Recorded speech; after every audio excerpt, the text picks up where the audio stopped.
Last decade and a half, China has carried out an ambitious industrial policy that has targeted firms, sectors, as well as technologies.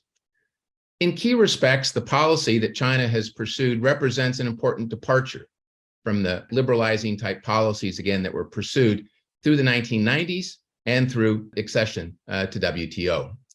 Our ability to assess the impact of the more recent industrial policies is handicapped by severe data limitations. But much more can be said about the effectiveness and the impact that policies in the 1990s and 2000s had on productivity growth and the ability of Chinese firms to narrow the gap with multinationals. The purpose of this talk will be to re-examine that period of the 90s and the 2000s for the important lessons that we learned about the impact that policy in China again had on industrial upgrading and firm dynamics. Several key lessons, again, are going to go ahead and to emerge.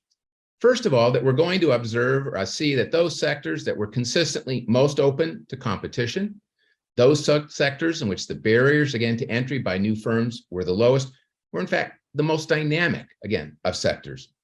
Secondly, is that we're also going to see that these were the same sectors in which domestic firms were frequently able to leverage a huge domestic market to narrow the gap with multinationals through incremental innovation. And third, that with productivity in China's manufacturing sector by the mid-2000s still only half the levels in advanced countries and wage levels even lower, that what it suggested that there were huge returns to further liberalizing policies.